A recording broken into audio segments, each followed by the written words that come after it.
ಕ್ರಮ ಯಾವ ರೀತಿ ಇರಬೇಕು, ವ್ಯಾಯಾಮವನ್ನು ಹೇಗೆ ಮಾಡೋದ್ರ ಮೂಲಕ ನಾವು ಎಲ್ಲ ರೋಗಗಳನ್ನು ಜಯಿಸ್ಬೋದು. ಮತ್ತು ನೋಡ್ರಿ, ನಮಗೆ ರೋಗ ಬಂದ ಡಾಕ್ಟ್ರಿಗೆ ಕಡೆ ಹೋಗೋಕ್ಕಿಂತ ರೋಗ ಬರಲ್ದಂಗೆ ನಾವು ಇರೋದು ಎಷ್ಟು ಚಲೋ ಅನ್ನೋದನ್ನು ಮೇಡಮ್ ಅವರು ಸವಿವರವಾಗಿ ತಿಳಿಸ್ಕೊಟ್ಟಿದ್ದಾರೆ. ಮೇಡಮ್ ಎಲ್ಲ ಮಾಹಿತಿಯನ್ನು ತಿಳಿಸ್ಕೊಟ್ಟಂಥ ಮೇಡಮ್ ಅವರಿಗೆ ನಮ್ಮ ಕಾಲೇಜಿನಿಂದ ಧನ್ಯವಾದಗಳು. ಈಗ ಸಂತೋಷ್ ಶೆಟ್ಟರ್ ಸರ್ ಅವರು ತಮ್ಮನ್ನು ಉದ್ದೇಶಿಸಿ ಮಾತನಾಡಬೇಕಂತ ಕೇಳ್ತಾರೆ. बोलो भारत माता की, बोलो भारत माता की, ವಂದೇ ವಂದೇ. ಮೊದಲನೇದಾಗಿ ಈ ಕಾರ್ಯಕ್ರಮ ನಡೆಸಲಿಕ್ಕೆ ಅವಕಾಶ ಕೊಟ್ಟಂತಹ ನಿಮ್ಮ ಕಾಲೇಜಿನ ಪ್ರಿನ್ಸಿಪಲ್ ಸರ್ ಆದಂತಹ ನಮ್ಮೆಲ್ಲರ ನೆಚ್ಚಿನ ಉದ್ದಾರ್ ಸರ್ ಅವರಿಗೆ ತುಂಬ ಧನ್ಯವಾದಗಳು ಹೇಳಲಿಕ್ಕೆ ಇಚ್ಛೆಪಡ್ತಾರೆ. ಯಾಕಂತಂದ್ರೆ ಮೊನ್ನೆ ಮೇಡಮ್ ಅವ್ರು ಫೋನ್ ಮಾಡಿದ್ರು, ನೀನಲ್ಲಿ ಮೊನ್ನೆ ಇಲ್ಲ ಹಿಂಗೆ ಅವೇರ್ನೆಸ್ ಕಾರ್ಯಕ್ರಮ ಮಾಡಬೇಕಾಗಿದ್ರಿ, ಜಾಗೃತಿ ಕಾರ್ಯಕ್ರಮ ಎಲ್ಲಿ ಮಾಡೋದು, ವಿಶೇಷವಾಗಿ ಕಾಲೇಜ್ ಸ್ಟೂಡೆಂಟ್ಸ್ಗೆ ಮತ್ತು ಮಹಿಳೆಯರಿಗೆ ಮಾಡಿದ್ರೆ ಒಳ್ಳೇದಾಗ್ತದೆ, ಎಲ್ಲಿ ಮಾಡೋದು ಅಂತ ಹೇಳಿ ಅವು ಫಸ್ಟ್ ಯಾವುದೂ ವಿಚಾರ ಮಾಡೋದು ಅಂತ ಹೇಳಿ ಬಂದಂಥ ಹೆಸರು ಅಂತಂದ್ರೆ ನಿಮ್ಮ ಬಸವೇಶ್ವರ ಕಾಲೇಜಿಗೂ ಮತ್ತು ಸರ್ ಹೆಸರು. ಯಾಕಪ್ಪ ಅಂತಂದ್ರೆ ಈ ಹಿಂದೆ ಹಲವಾರು ಕಾರ್ಯಕ್ರಮಗಳನ್ನ ನಾವು ಮಾಡಿದ್ದೀವಿ. ಪ್ರತಿ ಸಲ ನಾವು ಕಾರ್ಯಕ್ರಮ ಮಾಡೋದು ಸರ್ ಅಂದಾಗ ಬರೀ ಒಂದು ತಾಸು ಟೈಮ್ ಕೊಡಿ ನಾವು ರೆಡಿ ಮಾಡ್ತೀವಿ ಅನ್ನುವಂಥದ್ದು. ಅಷ್ಟು ವಿದ್ಯಾರ್ಥಿಗಳ ಒಂದು ಆರೋಗ್ಯದ ಕಾಳಜಿ ಅವರಲ್ಲಿ ಐತೆ ಅಂತ ಹೇಳಕ್ಕೆ ಬಹಳಷ್ಟು ಹೆಮ್ಮೆ ಇದೆ. ನೀವು ಕಾಲೇಜಿಗೆ ಬಂದಿರೋ ಸರ್ ಹೊಗಳಾಕತ್ತೀನಿ ಅಂತಲ್ಲ, ಲಾಸ್ಟ್ 2016ರಿಂದ ಸಾವಿರಾರು ಬಹಳಷ್ಟು ಸ್ಕೂಲ್ಗಳಿಗೆ ಕಾಲೇಜ್ಗಳಿಗೂ ಕಾರ್ಯಕ್ರಮ ಮಾಡಿದ್ವಿ. ಸರ್ ಅಷ್ಟು ಕೋಆಪ್ರೇಷನ್ ಸಿಕ್ಕಿದ್ದು, ಬಸವೇಶ್ವರ ಪ್ರೈಮರಿ ಸ್ಕೂಲ್ ಅಷ್ಟು ಕೋಆಪ್ರೇಷನ್ ಸಿಕ್ಕಿದ್ದು, ಆಮೇಲೆ ಇದು ಲೋಕಾಪುರ ಕೇಂದ್ರ ಅಲ್ಲಿ ಸಿಕ್ಕಷ್ಟು ನಮ್ಗೆ ಸಹಕಾರ ಬೇರೆ ಎಲ್ಲೂ ಸಿಕ್ಕಿಲ್ಲ. ಅದಕ್ಕೆ ಸರ್ನ ಈ ಒಂದು ವಿಷಯದಲ್ಲಿ ನಾವು ಬಹಳಷ್ಟು ನೆನೆಸ್ತಾ ಇದ್ದೇವೆ. ಯಾಕಂತಂದ್ರೆ ನಿಮಗೆ ಜ್ಞಾನವನ್ನು ಕೊಡಬೇಕು, ನಿಮಗೆ ತಿಳುವಳಿಕೆಯನ್ನು ಕೊಟ್ಟರೆ ಅದು ನಿಮ್ಗೆ ಎಷ್ಟೋ ಮನೆಗಳಿಗೆ ಮುಟ್ತೈತಿ, ಆಮೇಲೆ ಬಹಳಷ್ಟು ಸಮಾಜಕ್ಕೆ ಒಳ್ಳೆಯದಾಗ್ತೈತಿ ಅನ್ನುವಂಥ ಒಂದು ದೃಷ್ಟಿಯಿಂದ. ಆಮೇಲೆ ಮೇಘಾ ಪಾಟೀಲ್ ಮೇಡಮ್ ಅವ್ರ ಬಗ್ಗೆ ಹೇಳಬೇಕು ಅಂತಂದ್ರೆ ಅವರೊಬ್ಬರು ಸ್ತ್ರೀರೋಗ ತಜ್ಞರು, ಬಹಳಷ್ಟು ಬಿಜಿ ಶೆಡ್ಯೂಲ್ ಇರುವಂಥದ್ದು. ಅವರು ಮೊನ್ನೆ ಏನು ಹೇಳಿರಪ್ಪ ಅಂತಂದ್ರೆ ಒಂದು 10 ಮಂದಿ ಕುಡಿಯೋರು ಸಾಕು ಎಲ್ಲಿ ಸಹಿತ ಹೋಗಿ ಹೇಳಿರು ಅಂತ. ಅಂದ್ರೆ ಅವರಿಗೆ ಸಮಾಜದ ಬಗ್ಗೆ ಮತ್ತು ಮಹಿಳೆಯರ ಬಗ್ಗೆ ಮತ್ತು ಮಹಿಳೆಯರ ಆರೋಗ್ಯದ ಬಗ್ಗೆ ಇರುವಂತಹ ಕಾಳಜಿಯನ್ನು ಎಷ್ಟು ಹೊಗಳಿದ್ರು ಸಾಲಲ್ಲ. ಈಗ ಅವ್ರನ್ನ ಮುಖಸ್ಥಿತಿ ಮಾಡ್ತಾ ಇಲ್ಲ. ಈ ರೀತಿ ಮನೋಧರ್ಮ ಇದ್ದಂತಹ ವೈದ್ಯರುಗಳ ಸಂಖ್ಯೆ ಬಹಳಷ್ಟು ಕಡಿಮೆ ಅಂತ ಹೇಳ್ಬೋದು. ನಮ್ಮ ಆಸ್ಪತ್ರೆಗೆ ಬಂದ ನಾವು ಟ್ರೀಟ್ ಮಾಡೋದು ಬೇರೆ, ಆದರೆ ಕಮ್ಯುನಿಟಿ ಲೆವೆಲ್ಗೆ ಹೋಗಿ ಮನೆಗೆ ಹೋಗಿ ಜನರಿಗೆ ತಿಳುವಳಿಕೆ ಮೂಡುವಂಥದ್ದು, ರೋಗವರ ಬರದಂಗೆ ರಕ್ಷಣೆ ಮಾಡುವಂತಹ ತಿಳುವಳಿಕೆ ಕೊಡುವಂಥದ್ದು ಏನಿಲ್ಲ, ಅದು ನಿಜವಾದ ದೇಶ ಸೇವೆ. ಯಾಕಪ್ಪ ಅಂತಂದ್ರೆ ಜನವರಿ ತಿಂಗಳು ಏನಂತಂದ್ರೆ ವಿವೇಕಾನಂದರ ಜಯಂತಿ. ವಿವೇಕಾನಂದರ ಒಂದು ಮೂಲ ತತ್ವ ಏನಪ್ಪ ಅಂತಂದ್ರೆ ಶಿವಜ್ಞಾನಿ ಜೀವ ಸೇವಾ ಅಂತಂದ್ರೆ ಶಿವನನ್ನ ನಾವು ಆರಾಧನೆ ಮಾಡ್ಬೇಕಂತಂದ್ರೆ ಜೀವಿಗಳ ಸೇವೆಯನ್ನು ಮಾಡ್ಬೇಕಂತ. ಜೀವಿಗಳಂತಂದ್ರೆ ಮನುಷ್ಯರು ಎಲ್ಲ ಜೀವಿಗಳ ಸೇವೆಯನ್ನು ಮಾಡ್ಬೇಕನ್ನುವಂಥದ್ದು. ಆ ದೃಷ್ಟಿಯಿಂದ ವಿವೇಕಾನಂದ ಜಯಂತಿನ ಆಚರಿಸುವಂತಹ ಈ ಜನವರಿ ತಿಂಗಳಲ್ಲಿ ಈ ಕಾರ್ಯಕ್ರಮ ಮಾಡಿರುವಂಥದ್ದು ಬಹಳಷ್ಟು ಅರ್ಥಪೂರ್ಣ ಅಂತ ಹೇಳ್ಬೋದು ನಾವು. ಈಗ ಮೇಡಮ್ ಅವರು ಮತ್ತು ನಿಮ್ಮ ಪ್ರಿನ್ಸಿಪಾಲ್ ಸರ್ ಹಾಗೂ ಎಲ್ಲ ಏನು ಸೇರಿದಲ್ಲ ನಿಮ್ಮೆಲ್ಲ ಶಿಕ್ಷಕರು ಅವರೆಲ್ಲರೂ ಸಹಿತ ವಿವೇಕಾನಂದ ಪ್ರತಿರೂಪಣ ಅಂತ ಹೇಳ್ಬೋದು. ಯಾಕಂತಂದ್ರೆ ಜನರ ಸೇವೆ ಮಾಡುವುದನ್ನ ದೇವರ ಸೇವೆ ಮಾಡುವಂಥದ್ದು, ದೇಶ ಸೇವೆ ಮಾಡುವಂಥದ್ದು. ಆ ದೃಷ್ಟಿಯಿಂದ ಇನ್ನೊಂದು ದೃಷ್ಟಿಯಿಂದ ಬಹುಶಃ ನಮ್ಗೆ ಯಾರಿಗೂ ಗೊತ್ತಿಲ್ಲ, ಕ್ಯಾನ್ಸರ್ ಟ್ರೀಟ್ಮೆಂಟ್ನಲ್ಲಿ ಗ್ರೇಟ್ ಕಾಂಟ್ರಿಬ್ಯೂಟರ್ ಯಾರಪ್ಪ ಅಂತಂದ್ರೆ ಅವ್ರು ಇಂಡಿಯನ್. ಬಹಳಷ್ಟು ಜನರಿಗೆ ಗೊತ್ತಿಲ್ಲ. ಮಿಥೋಟ್ರೆಕ್ಸೇಟ್ ಅಂತ ಒಂದು ಮೆಡಿಸಿನ್ ಬರುತ್ತೆ, ಮಿಥೋಟ್ರೆಕ್ಸೇಟ್ ಅಂತ ಹೇಳಿ. ಅದನ್ನ ಇನ್ವೆಂಟ್ ಮಾಡಿದವರು ಎಲ್ಪ್ರಗಡ ಸುಬ್ರಾವ್ ಅಂತ ಹೇಳಿ ಅದನ್ನ ಇಡೀ ಜಗತ್ತು ಮರೆಮಾಚಿರುವಂಥದ್ದು, ಅದನ್ನ ತುಳಿದಿರುವಂಥದ್ದು. ಯಾಕಪ್ಪ ಅಂತಂದ್ರೆ ಇದು ಪಾಶ್ಚಾತ್ಯ ದೇಶವನ್ನು ಹುನ್ನಾರ. ಅದಕ್ಕೆ ಫಸ್ಟ್ ಮಿಥೋಟ್ರೆಕ್ಸೇಟ್ ಅನ್ನುವಂತಹ ಕ್ಯಾನ್ಸರ್ನಲ್ಲಿ ಬಳಸಲಾಗ್ತಕ್ಕಂತಹ ಕೀಮೋಥೆರಪಿಯ ಅತ್ಯಂತ ಪ್ರಭಾವಶಾಲಿ ಔಷಧಿಯನ್ನು ಕಂಡುಹಿಡಿದವರು ನಮ್ಮ ದೇಶದವರು ಅನ್ನುವಂಥದ್ದು ಹೆಮ್ಮೆಯ ವಿಷಯ. ಇನ್ನೊಂದು ಕಾಕತಾಳಿ ಅಂತಂದ್ರೆ ಅವರ ಜನ್ಮದಿನ ಸಹಿತ ಜನವರಿ 12. ಅವರ ಜನ್ಮದಿನ ಸಹಿತ ವಿವೇಕಾನಂದ ಹುಟ್ಟಿದ ದಿವಸ ಅವರು. ಇವೆಲ್ಲ ವಿಚಾರಗಳ ದೃಷ್ಟಿಯಿಂದ ಇವತ್ತಿನ ಮಾಡಿದಂತಹ ಕಾರ್ಯಕ್ರಮ ಅತ್ಯಂತ ಸಾರ್ಥಕ ಅಂತ ಹೇಳ್ಬೋದು. ಆಮೇಲೆ ಇಲ್ಲಿರ್ತಕ್ಕಂಥ ವಿದ್ಯಾರ್ಥಿನಿಯರು ಎಷ್ಟು ಆಕ್ಟಿವ್ ಇದಾರಪ್ಪ ಅಂತಂದ್ರೆ ಯಾವುದೇ ವಿಚಾರ ಅವ್ರಿಗೆ ಕೊಟ್ಟಿವಿ ಅಂತಂದ್ರೆ ಮನೆಯೊಳಗೆ ಅವರು ಚರ್ಚೆ ಮಾಡ್ತಾರೆ, ಬಹಳಷ್ಟು ಸಾರ್ಥಕತೆ ಆಗ್ತೈತಿ.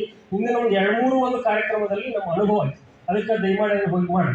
ಇನ್ನೊಂದಪ್ಪ ಅಂತಂದ್ರೆ ಇಲ್ಲಿ ಒಂದೇ ಮಾತ್ರ ಮಾಡಿಲ್ಲ, ಸಹೋದರಿಯರಿಗೆ ತುಂಬ ಧನ್ಯವಾದ ಹೇಳ್ತಾ ಇದ್ದೀನಿ. ಯಾಕಂದ್ರೆ 2 ನಿಮಿಷದಿಂದ ಹೇಳಿದ್ರು ಅವರಿಗೆ ಸಡನ್ ಆಗಿ ಹೇಳಿ ನಮಗೆ ಮಾತಾಡಕ್ಕೆ ಬರೋದಿಲ್ಲ, ಬಟ್ ಆದರೂ ಸಹಿತ ಬಹಳಷ್ಟು ಚೆನ್ನಾಗಿ ನಿಭಾಯಿಸಿದ್ದಾರೆ. ಈ ಒಂದು ಕಾರ್ಯಕ್ರಮದಲ್ಲಿ ಒಂದೇ ಮಾತ್ರ ಬಹಳಷ್ಟು ಅರ್ಥಗರ್ಭಿತ. ಒಂದೇ ಮಾತ್ರ ಹಾಡು ರಚನೆಯಾಗಿ 150 ವರ್ಷ. ಆಮೇಲೆ ಇವತ್ತು ನಾವು ಮಾಡ್ತಿರುವಂಥದ್ದು ಮಾತೆಯರ ರಕ್ಷಣೆಗಾಗಿ, ಅದು ಬಹಳಷ್ಟು ಅರ್ಥಗರ್ಭಿತ.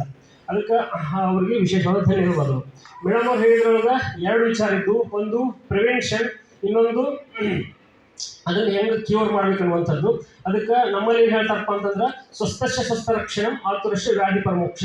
ಸ್ವಸ್ಥ ಇರುವಂಥ ವ್ಯಕ್ತಿಯ ಆರೋಗ್ಯ ರಕ್ಷಣೆಯ ಮೊದಲ ಹೆಜ್ಜೆ ನಮ್ಮದು. ಅದಾದ ನಂತರ ಆತುರಕ್ಷ ವ್ಯಾಧಿ ಪರಮೋಕ್ಷ. ಆತುರ ಅಂತಂದ್ರೆ ಯಾರಿಗೆ ರೋಗ ಬಂದಿರಲಿಲ್ಲ ಅದನ್ನು ಚಿಕಿತ್ಸೆ ಮಾಡುವಂಥದ್ದು 2ನೇ ಹಂತ. ಅದಕ್ಕೆ ಅದನ್ನು ತಾವೆಲ್ಲರೂ ಪಾಲಿಸಬೇಕು. ಆಮೇಲೆ ವ್ಯಾಕ್ಸಿನ್ ಬಗ್ಗೆ ಹೇಳಿದ್ರು ಮೇಡಮ್ ಅವರು, ದಯಮಾಡಿ ಗೌರ್ಮೆಂಟ್ದಲ್ಲಿ ಬರೋದಕ್ಕಿಂತ ಮೊದಲು ಅದು ಬಂತಂದ್ರೆ ಅಲ್ಲಿ ಮಾಡಿಸ್ಕೊಂಡ್ರಿ. ಅದು ಭಾಳ ಲೇಟ್ ಆಗಿತ್ತಪ್ಪ ಅಂತಂದ್ರೆ ಪ್ರೈವೇಟ್ನಾಗಾದರೂ ಸರಿ ನಿಮಗೆ ಬೇರೆ ಯಾವುದೇ ಮನೋರಂಜನೆಗೆ ಖರ್ಚು ಮಾಡ್ತಂಥ ಹಣವನ್ನು ಉಳಿಸ್ಕೊಂಡು ಆ HPV ವ್ಯಾಕ್ಸಿನನ್ನು ತೆಗೆದುಕೊಳ್ಳುವಂಥ ಒಂದು ವಿಚಾರ ಮಾಡಿ. ಯಾಕಪ್ಪ ಅಂತಂದರೆ ಹಾಕ್ತಾರೆ ಮೇಡಮ್ ಅವ್ರು, ಹಾಸ್ಪಿಟಲ್ನಾಗ ಹಾಕ್ತಾರೆ. ಅದಕ್ಕೆ ಅಲ್ಲಿನೂ ಹಾಕ್ಸ್ಕೋಬೋದು. ಬೇಡಪ್ಪ ಅಂತಂದ್ರೆ ಬೇರೆ ಕಡೆ ನೀವು ಹಾಕ್ಸ್ಕೊಂಡಿದ್ರೆ ಹಾಕ್ಸ್ಕೊಡ್ರಿ ಅಂತಂದ್ರೆ ಅದನ್ನು ಪ್ರಚಾರ ಮಾಡಕ್ಕೆ ಬಂದಾರ ಅನ್ನುವಂಥದ್ದು ಆಗಬಾರ್ದು. ವಿಶೇಷವಾಗಿ ಅಲ್ಲಿ ಬಂದಿರುವಂಥದ್ದು ನಿಮ್ಮ ಆರೋಗ್ಯದ ಕಾಳಜಿ ದೃಷ್ಟಿಯಿಂದ. ಈ ಮೇಡಮ್ ಅವ್ರು ಹೇಳ್ತಾರಪ್ಪ ಅಂತಂದ್ರೆ ಮ್ಯಾರೇಜ್ಗಿಂತ ಮೊದಲು ಆ ವ್ಯಾಕ್ಸಿನ್ ಹಾಕ್ಸ್ಕೊಂಡ್ರೆ ಅಂತಂದ್ರೆ ನಿಮಗೆ ಸರ್ವೈಕಲ್ ಕ್ಯಾನ್ಸರ್ ಬರುವಂಥದ್ದು ಬಹಳಷ್ಟು ಬರೋದಿಲ್ಲ ಅಂತ ಹೇಳ್ಬೋದು, 3 ಡೋಸ್ ಕರೆಕ್ಟ್ ಹಾಕ್ಸ್ಕೊಂಡ್ರೆ. ಈಗ ಮುಖ್ಯ ಹಂತಕ್ಕೆ ಬರ್ತೀವಿ ಏನಪ್ಪ ಅಂತಂದ್ರೆ ವರ್ಲ್ಡ್ ಹೆಲ್ತ್ ಆರ್ಗನೈಸೇಷನ್ WHO 2023ರಲ್ಲಿ ಒಂದು ಸ್ಟ್ಯಾಟಿಸ್ಟಿಕ್ಸ್ ಕೊಟ್ಟಿತ್ತು, ಡಾಟಾ ಕೊಟ್ಟಿತ್ತು. ಅದೇನಪ್ಪ ಅಂತಂದ್ರೆ 2026 ನಂತರ ಇಡೀ ಜಗತ್ತಿನಲ್ಲಿ ಸುಮಾರು 20 ರಿಂದ 30 ಲಕ್ಷ ಕ್ಯಾನ್ಸರ್ಗಳು ಪ್ರತಿ ವರ್ಷ ಬರ್ತಾವಂತೇಳಿ. ಅದರಲ್ಲಿ ಮೊದಲನೇ ಸ್ಥಾನ ಲಂಗ್ ಕ್ಯಾನ್ಸರ್, 2ನೇ ಸ್ಥಾನ ಸರ್ವೈಕಲ್ ಕ್ಯಾನ್ಸರ್ ಬರ್ತಾ ಇರುವಂಥದ್ದು. ಆಮೇಲೆ ನಮ್ಮ ಪ್ರಾಕ್ಟೀಸ್ನಲ್ಲಿ ನಾವು ಗಮನಿಸ್ತಾ ಇದ್ದೀವಿ, ಈಗ 3-4 ತಿಂಗಳಿಂದ ಕ್ಯಾನ್ಸರ್ ಬರುವಂತಹ ಪ್ರಮಾಣ ಬಹಳಷ್ಟು ಹೆಚ್ಚಾಗ್ತಾ ಇದೆ. ಇದು ಅಲಾರ್ಮಿಂಗ್ ಸೈನ್ ಅಂತ ತಿಳ್ಕೋಬೇಕು. ನಾವೆಲ್ಲರೂ ಎಚ್ಚರಿಕೆಯನ್ನು ವಹಿಸ್ಕೊಳ್ಬೇಕು. ನಿಮ್ಮ ಮನೆಯಲ್ಲಿ ಹೋಗಿ ದಯಮಾಡಿ ಎಲ್ಲರೂ ಇವತ್ತು ಚರ್ಚೆ ಮಾಡಬೇಕು. ನಿಮ್ಮ ಮನೆಯಲ್ಲಿರ್ತಕ್ಕಂತಹ ತಾಯಂದಿರು, ಮದುವೆಯಾದಂಥ ನಿಮ್ಮ ಅಕ್ಕಂದಿರು, ನಿಮ್ಮ ವೈನಿಗಳು, ಇವ್ರು ಯಾರು ಇರ್ತಾರಲ್ಲ ಅವ್ರಿಗೆ ದಯಮಾಡಿ ಇದ್ರ ಬಗ್ಗೆ ತಿಳುವಳಿಕೆ ಹೇಳಿ. ಲಕ್ಷಣಗಳಿದ್ರೆ ಚೆಕ್ ಮಾಡ್ಕೊಳಕ್ಕೆ ಹೇಳಬೇಕು. ಇಲ್ಲ ಅಂತಂದ್ರೆ ಇದ್ರ ಬಗ್ಗೆ ಟೆಸ್ಟ್ ಮಾಡೋದು ಹೇಳಿದ್ರಲ್ಲ ಮೇಡಮ್ ಅವರು, ಸ್ಮಿಯರ್ ಟೆಸ್ಟ್ ಮಾಡೋದು, ಅದನ್ನು ತಾವು ದಯಮಾಡಿ ಮಾಡಿಸ್ಬೇಕು.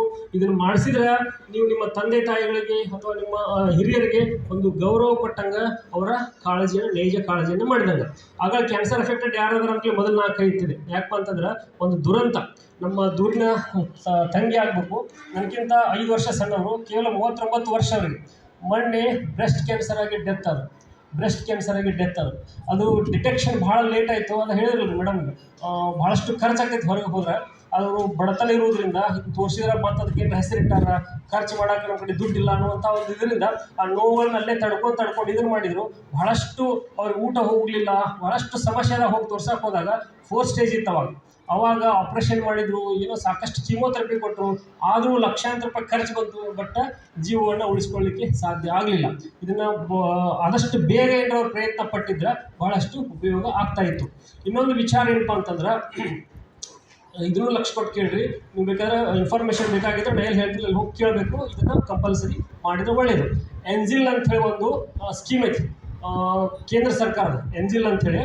ಅದರ ಪ್ರಕಾರ 5,000 ರೂಪಾಯಿ ಕೊಟ್ಟು ನೀವು ಎನ್ಜಿಲ್ ಅಕೌಂಟ್ ಏನಾರು ಓಪನ್ ಮಾಡಿದ್ರಪ್ಪ ಅಂತಂದ್ರೆ ಅದರಿಂದ ಸಾಕಷ್ಟು ಬೆನಿಫಿಟ್ಸ್ ಅದಾವೆ. ಅದ್ರ ಬಗ್ಗೆ ಡಿಟೇಲ್ ಮಾಹಿತಿ ನನಗೆ ಗೊತ್ತಿಲ್ಲ. ಬಟ್ ಕ್ಯಾನ್ಸರ್ ಏನಾರು ಅಫೆಕ್ಟ್ ಆದ್ರಪ್ಪ ಅಂತಂದ್ರೆ ಮನೆಯೊಳಗೆ ಯಾರಾರ 20 ಲಕ್ಷ ತನಕ 20 ಲಕ್ಷ ಅಮೌಂಟ್ವರೆಗೆ ಹಣಕಾಸಿನ ಸಹಾಯವನ್ನು ಮಾಡುವಂಥದ್ದು. ಅದು ಕೆನರಾ ಬ್ಯಾಂಕಿನಲ್ಲಿ ಮಾತ್ರ ಅವೈಲೇಬಲ್ ಇರ್ತಕ್ಕಂಥದ್ದು. ಅದಕ್ಕೆ ದಯಮಾಡಿ ನಿಮ್ಮ ತಾಯಂದ್ರಿಗೆ ಅಥವಾ ನಿಮ್ಮ ದೊಡ್ಡ ಹಿರಿಯ ಮದುವೆಯಾದಂಥ ಅಕ್ಕಂದರಿಗೆ ನೀವೇನಾದರೂ ಅವ್ರ ಬರ್ತ್ಡೇ ಗಿಫ್ಟ್ ಕೊಡೋರಿದ್ರಿ ಅಂತಂದ್ರೆ, ಅವ್ರಿಗೇನಾದರೂ ನೀವು ಒಂದು ಧನ್ಯವಾದ ಹೇಳ್ಬೇಕಂತ ಅಂತಿದ್ರಪ್ಪ ಅಂತಂದ್ರೆ, ಮೊದಲನೇದಾಗಿ ಟೆಸ್ಟ್ ಮಾಡಿಸ್ಬೇಕು. 2ನೇದು ಏನಪ್ಪ ಅಂತಂದ್ರೆ ಎನ್ಜಿಲ್ ಅನ್ನುವಂಥ ಅಕೌಂಟನ್ನು ಓಪನ್ ಮಾಡಿಸೋದಕ್ಕೆ ಅವರಿಗೆ ಪ್ರೋತ್ಸಾಹವನ್ನು, ಅವ್ರಿಗೆ ಪ್ರೇರಣೆಯನ್ನು ಕೊಡಬೇಕಾಗಿರುವಂಥದ್ದು. ಬೇಕಾದ್ರೆ ಕೆನರಾ ಬ್ಯಾಂಕ್ನ ಹೋಗಿ ಕೇಳ್ರಿ, ಅವರು ಪ್ರಚಾರ ಮಾಡಬೇಕಾಗಿತ್ತು, ಮಾಡಕತ್ತಾರಿಲ್ಲ ಗೊತ್ತಿಲ್ಲ ನಮಗೆ. ಎನ್ಜಿಲ್ ಅನ್ನುವಂಥದ್ದು ಬಹಳಷ್ಟು ಅದ್ಭುತವಾದಂತಹ ಒಂದು ಸರ್ಕಾರದ ಕೊಡುಗೆ. ಯಾಕೆ ಅಂತ ಹೇಳಾಕತ್ತಪ್ಪ ಅಂತಂದ್ರೆ, ಒಂದ್ಸಲ ನಾವು ಅಫೆಕ್ಟ್ ಆಗಿಪ್ಪ ಅಂತಂದ್ರೆ ಖರ್ಚು ಮಾಡೋಕೆ ದುಡ್ಡು ಇರಲಾರ್ದಷ್ಟು ನೀರಿನ ಗತಿ ಖರ್ಚು ಮಾಡುವಂಥ ಒಂದು ಪ್ರಸಂಗ ಬರುವಂಥದ್ದು. ಎಷ್ಟೋ ಶ್ರೀಮಂತಿದ್ರು ಸಹಿತ ಹಣಕಾಸಿನ ತೊಂದರೆಗೆ ಒಳಗಾಗುವಂತೆ ಮಾಡುವಂಥದ್ದು ಇದು ಕ್ಯಾನ್ಸರ್ ಕಾಯಿಲೆ. ಅದಕ್ಕೆ ದಯಮಾಡಿ ಲಕ್ಷ ಕೊಡ್ರಿ. ಇನ್ನೊಂದು ಕ್ಯಾನ್ಸರ್ ಅಂದ್ರೆ ಏನು ಅಂತ ಒಂದು ಸಿಂಪಲ್ ಆಗಿ ಹೇಳ್ಬಿಡ್ತೀನಿ. ಅನ್ಕಂಟ್ರೋಲ್ಡ್ ಮೈಟೋಟಿಕ್ ಸೆಲ್ ಡಿವಿಷನ್ ಅಂತಂದ್ರೆ ಬಾಡಿ ಒಳಗೆ ಜೀವಕೋಶಗಳ ಉತ್ಪತ್ತಿ ಆಗೋದು, ಜೀವಕೋಶಗಳ ನಾಶ ಆಗೋದು ನಿರಂತರವಾಗಿ ನಡೆದಿರ್ತಕ್ಕಂಥ ಪ್ರಕ್ರಿಯೆ. ಈ ಪ್ರಕ್ರಿಯೆ ಒಳಗೆ ವ್ಯತ್ಯಾಸ ಆಯಿತು, ಅವಶ್ಯಕತೆಗಿಂತ ಹೆಚ್ಚು ಜೀವಕೋಶಗಳ ಉತ್ಪತ್ತಿ ಸ್ಟಾರ್ಟ್ ಮಾಡಿದಪ್ಪ ಅಂತಂದ್ರೆ ದ್ಯಾಟ್ ಲೀಡ್ಸ್ ಟು ಕ್ಯಾನ್ಸರ್. ಯಾವುದೇ ಕ್ಯಾನ್ಸರ್ ಇರ್ಬೋದು. ಅಂತಹ ಸಂದರ್ಭದಲ್ಲಿ ಈ ಅನ್ಕಂಟ್ರೋಲ್ ಮೈಟೋಟಿಕ್ ಸೆಲ್ ಡಿವಿಷನ್ ಆಗಲಿಕ್ಕೆ ಕಾರಣ ಏನು? ಬಹಳಷ್ಟು ಸರಳ ಐತೆ ನೋಡ್ರಿ. ಆಗಲೇ ಮೇಡಮ್ ಹೇಳಿದ್ರು, ನಮ್ಮ ಫಿಸಿಕಲ್ ಎಕ್ಸಸೈಸ್ ಬಹಳಷ್ಟು ಕಡಿಮೆ ಆಗಿದೆ. ಅದರ ಅರ್ಥ ಏನು ಅಂತಂದರೆ, ನಾವು ಎಷ್ಟು ತಿಂತೀವಲ್ಲ ಅಷ್ಟು ಖರ್ಚಾಗೋದಿಲ್ಲ, ಎಷ್ಟು ತಿಂತೀವಲ್ಲ ಅಷ್ಟು ಖರ್ಚಾಗೋದಿಲ್ಲ. ಖರ್ಚಾಗದೇ ಇರೋದ್ರಿಂದ ಅದು ಅನ್ವಾಂಟೆಡ್ ಥಿಂಗ್ಸ್ ಬಾಡಿ ಒಳಗೆ ಶೇಖರಣೆ ಆಗುತ್ತಾ ಹೋಗ್ತಾ ಇದೆ. ವಿಶೇಷವಾಗಿ ಕಾರ್ಬೋಹೈಡ್ರೇಟ್ ಇವೆಲ್ಲವೂ ಶೇಖರಣೆ ಆದಂಥವುಗಳು that may lead to cancer. ಅದಕ್ಕೆ ಫಿಸಿಕಲ್ ಎಕ್ಸಸೈಸ್ ನಿಮ್ಮ ವಯಸ್ಸಿನಲ್ಲಿ ಆಟ ಆಡುವಂಥದ್ದು, ಆಮೇಲೆ ಮನೆಯಲ್ಲಿ ಇರ್ತಕ್ಕಂತಹ ಮನೆ ಕೆಲಸವನ್ನು ನೀವು ಶ್ರದ್ಧೆಯಿಂದ ಮಾಡ್ತಕ್ಕಂಥದ್ದು ಸಹಿತ ಅದು ಎಕ್ಸಸೈಸ್ ಅಂತ ಹೇಳಿದ್ರೆ ಕನ್ಸಿಡರ್ ಆಗುವಂಥದ್ದು. ಇನ್ನೊಂದು ವಿಚಾರ, ನಾವು ಸುಮಾರು 20 ವರ್ಷಗಳಿಂದ ನಮ್ಮ ಪ್ರಾಕ್ಟೀಸ್ನಲ್ಲಿ ಕಂಡುಕೊಂಡಂತೆ ಇತ್ತೀಚೆಗೆ ಕ್ಯಾನ್ಸರ್ ಕಾಯಿಲೆ ಹೆಚ್ಚಾಗಿ ಭಾಳಷ್ಟು ಹೆಚ್ಚಾಗಿದೆ. ಆಗ ಹೇಳಿದ್ರೆ ನಾವು ಕಂಡುಕೊಂಡಂತೆ ನಮ್ಮ ಅನುಭವದ ಪ್ರಕಾರ ಇದು ಪೆಲ್ವಿಕ್ ರೀಸನ್ಗೆ ಒಂದು ಎಕ್ಸಸೈಸ್ ಬರಬೇಕು. ಆಮೇಲೆ ಗರ್ಭಾಶಯಕ್ಕೆ ಸಂಬಂಧಪಟ್ಟಂಥ ಹಲವಾರು ತೊಂದರೆಗಳನ್ನ ತಡಿಬೇಕಾದ್ರೆ ಏನು ಮಾಡಬೇಕು ಅನ್ನುವಂಥದ್ದನ್ನು ಚಿಂತನೆ ಮಾಡಿದಾಗ ಕಂಡುಕೊಳ್ಳೋದು ಏನಪ್ಪ ಅಂತಂದ್ರೆ, ಈ ಸಲ ಈ ಹಿಂದೆ ನಿಮ್ಮ ಕಾಲೇಜಿಗೆ ಬಂದಾಗ ನಾನು ಹೇಳಿದ್ದೆ, ಮಾಡಿ ತೋರಿಸಿದ್ವಿ. ಏನು ಹೇಳ್ರಿ? ತುಂಬ ಅದಕ್ಕೆ ಆ್ಯಕ್ಟಿವ್ ಅದ್ರಲ್ಲಿ ನಿಮ್ಗೆ ಎದಕ್ಕೆ ಹೇಳಪ್ಪ ಅಂತಂದ್ರೆ, ರೊಟ್ಟಿ ಮಾಡಕ್ಕೆ ಕಲಿಬೇಕು, ರೊಟ್ಟಿ ತಿನ್ನಕ್ಕೆ ಕಲಿಬೇಕು. ಇದ್ರೆ ರೊಟ್ಟಿ ಮಾಡೋ ಪೊಸಿಷನ್ ಏನಿಲ್ಲ, ನಿಂತು ಮಾಡೋದಲ್ಲ, ಬಸೆ ಕಟ್ಟಿ ಮೇಲೆ ನಿಂತು ಮಾಡೋದಲ್ಲ, ಕೆಳಗಡೆ ಕುಂತು ಮಾಡತ್ತಲ್ಲ, ಆ ಪ್ರಕಾರ ಮಾಡಿದ್ರಂತ ಅದೊಂದು ಟಿಪಿಕಲ್ ಪೋಸ್ಚರ್. ಆ ಪೋಸ್ಚರ ಪೆಲ್ವಿಕ್ ರೀಸನ್ಗೆ ಬಹಳಷ್ಟು ಎಕ್ಸಸೈಸನ್ನು ಕೊಡುವಂಥದ್ದು. ಆಮೇಲೆ ಹಿಂಗೆ ನೀವು ಬಗ್ಗೆ ಏನೋ ರೊಟ್ಟಿ ಬಡಿತಿರಲ್ಲ, ಅದು ಒಂದು ಎಕ್ಸಸೈಸ್. ಆಮೇಲೆ ಈ ಬೆರಳುಗಳಲ್ಲಿ, ಅಂಗೈಯಲ್ಲಿ ನಮ್ಮ ಇಡೀ ಬಾಡಿ ಪಾರ್ಟ್ಸ್ಗಳ ಒಂದು ಸೆಂಟರ್ಸ್ ಇರ್ತಾವೆ, ಎಂಡ್ ಪೊಸಿಷನ್ ಅಂತ ಕರಿಬೋದು. ಅವುಗಳು ಆಕ್ಟಿವೇಟ್ ಆಗ್ತಾವೆ. ಆಕ್ಟಿವೇಟ್ ಆದಾಗ ಬರೀ ಗರ್ಭಾಶಯಕ್ಕೆ ಅಷ್ಟೇ ಅಲ್ಲ, ಇಡೀ ಬಾಡಿ ಎಲ್ಲ ಪಾರ್ಟ್ಸ್ಗಳಿಗೆ ಒಂದು ಎಕ್ಸಸೈಸ್ ಸಿಗುವಂಥದ್ದು, ಒಂದು ಉತ್ತೇಜನ ಸಿಗುವಂಥದ್ದು. ಇದನ್ನು ನೀವು ಮಾಡಿದಪ್ಪ ಅಂತಂದ್ರೆ ಮಹಿಳೆಯರಿಗೆ ಬರ್ತಕ್ಕಂಥ ಬಹಳಷ್ಟು ಕಾಯಿಲೆಗಳನ್ನು ತಡಿಬೋದು. ಆಮೇಲೆ ನಾವು ಕಂಡುಕೊಂಡಂತೆ ವಿಶೇಷವಾಗಿ ನಿಮ್ಮ ವಯೋ ಗ್ರೂಪ್ನವರು ಸಮಯಕ್ಕೆ ಸರಿಯಾಗಿ ಆಹಾರ ಸೇವನೆ ಮಾಡೋದಿಲ್ಲ. ಹೋದ ಸಲ ನಾನು ಬಂದಾಗ ತೋರಿಸಿದ್ದೆ, ನೀವು ಬಹುಶಃ ಇದ್ರಾಗಿದ್ರೆ ಹೈಸ್ಕೂಲ್ ಆಗಿದೆ, ಒಂದು ಇದನ್ನ ತೊಗೊಂಡಿದ್ದೆ ನಾನು ಚಿತ್ರ. ಅದರಲ್ಲಿ ಕ್ಲಿಯರ್ ಕಟ್ ಐತೆ ಯಾವ ರೀತಿ ಪಚನ ಕ್ರಿಯೆ ಮೇಲೆ ಆಗ್ತಕ್ಕಂತಹ ತೊಂದರೆಗಳು ನೇರವಾಗಿ ಗರ್ಭಾಶಯ ಮತ್ತು ಗರ್ಭಾಶಯ ಕಂಠದ ಮೇಲೆ ಪರಿಣಾಮ ಬೀರ್ತಂತ ನಿಮ್ಮ ಚಿತ್ರವನ್ನು ತೋರಿಸಿದ್ದೆ. ಇವತ್ತು ಗಡಿಬಿಡಿ ಒಳಗೆ ಬಿಟ್ಟು ಬಂದೆ. ಅದಕ್ಕೆ ಪಚನ ಕ್ರಿಯೆಯನ್ನು ನೀವು ಸರಿ ಇಟ್ಟುಕೊಂಡ್ರಪ್ಪ ಅಂತಂದ್ರೆ ಗರ್ಭಾಶಯದ ಮೇಲೆ ಆಗ್ತಕ್ಕಂತಹ ಸಾಕಷ್ಟು ತೊಂದರೆಗಳು ತಪ್ಪಿಸಬಹುದು. ನಮ್ಮ ಪ್ರಾಕ್ಟೀಸ್ನಲ್ಲಿ ಇದನ್ನು ಪ್ರಯೋಗ ಮಾಡಿ ನಾವು ಕಂಡುಕೊಂಡಿರ್ತಕ್ಕಂಥದ್ದು. ಅದಕ್ಕೆ ತಮ್ಮಲ್ಲಿ ವಿನಂತಿ ಏನಪ್ಪ ಅಂತಂದ್ರೆ, ದಯಮಾಡಿ ಜಂಕ್ ಫುಡ್ ಆಗಲೇ ನಕ್ಕಿರಿ, ಅದು ಲಘು ವಿಚಾರ ಅಲ್ಲ, ಬಹಳಷ್ಟು ಸೀರಿಯಸ್ ವಿಚಾರ. ಕರೆದಿದ್ದು ಕುರ್ಕುರೆ, ಬೇಕ್ರಿ ಐಟಮ್ಸ, ಆಮೇಲೆ ಪಿಜ್ಜಾ, ಬರ್ಗರ್ ಇವು ತಿನ್ನೋದಂದ್ರೆ ವಿಷ ತಿಂದಂಗೆ ತಿಳ್ಕೊಂಡ್ಬಿಡ್ರಿ.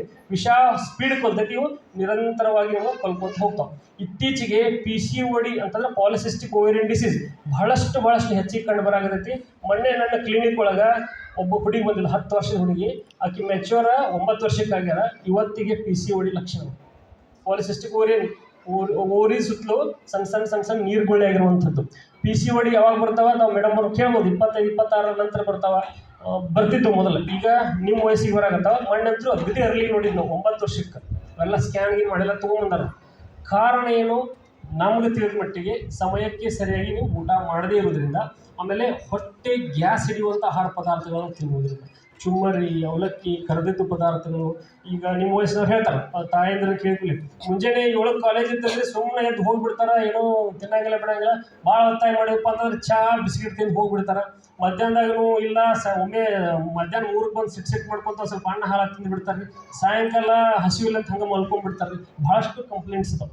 ಹಿಂಗಾಗೋದ್ರಿಂದ ನಿಮ್ಮ ಗರ್ಭಾಶಯದ ಆರೋಗ್ಯ ಸಂಪೂರ್ಣವಾಗಿ ನಾಶ ಆಗುತ್ತದೆ.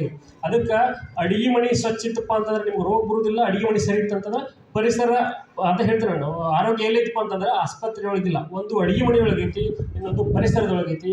ಅದಕ್ಕೆ ಅಡುಗೆ ಮನೆಯನ್ನು ಸರಿಯಾಗಿ ಇಟ್ಕೊಳ್ಳುವಂಥದ್ದು ಜವಾಬ್ದಾರಿ ನಿಮ್ಮದು. ಪರಿಸರವನ್ನು ನಾವೆಲ್ಲರೂ ಕೂಡಿ ಸರಿ ಇಟ್ಕೊಳ್ಳೋಣ. ಈ ಮೂಲಕ ರೋಗ ಬರದಂತೆ ತಡೆಯೋಣ ಅಂತ ಹೇಳುತ್ತಾ, ಇವತ್ತಿನ ಈ ಒಂದು ಕಾರ್ಯಕ್ರಮಕ್ಕೆ ತಮ್ಮ ಸಮಯವನ್ನು ವೇಷಿ ತಮ್ಮೆಲ್ಲರಿಗೂ ಸಹಿತ ಅತ್ಯಮೂಲ್ಯವಾದಂತಹ ಒಂದು ಮಾಹಿತಿಯನ್ನು ನೀಡಿದಂತಹ ಮೇಘಾ ಪಾಟೀಲ್ ಮೇಡಮ್ ಅವರಿಗೂ ಮತ್ತೊಮ್ಮೆ ಧನ್ಯವಾದ ಹೇಳುತ್ತಾ, ಈ ಒಂದು ಕಾರ್ಯಕ್ರಮ ನಡೆಸಲಿಕ್ಕೆ ಅವಕಾಶ ಕೊಟ್ಟಂತಹ ಪ್ರಾಚಾರ್ಯರಿಗೂ ಹಾಗೂ ಎಲ್ಲ ಸರ್ವ ಸಿಬ್ಬಂದಿಗೂ ಹಾಗೂ ತಮ್ಮೆಲ್ಲರಿಗೂ ಧನ್ಯವಾದ ಹೇಳ್ತಾ ನನ್ನ ಮಾತು ಮುಗಿಸ್ತೇನೆ. ಜೈ ಹಿಂದ್. ಸರ್, ನಾವು ಭಾಳ ದೇಹಕ್ಕೆ ಶ್ರಮವಾಗುವಂಥ ವ್ಯಾಯಾಮಗಳನ್ನ ಮಾಡಬೇಕು. ಮತ್ತು ಮನೆಯೊಳಗೆ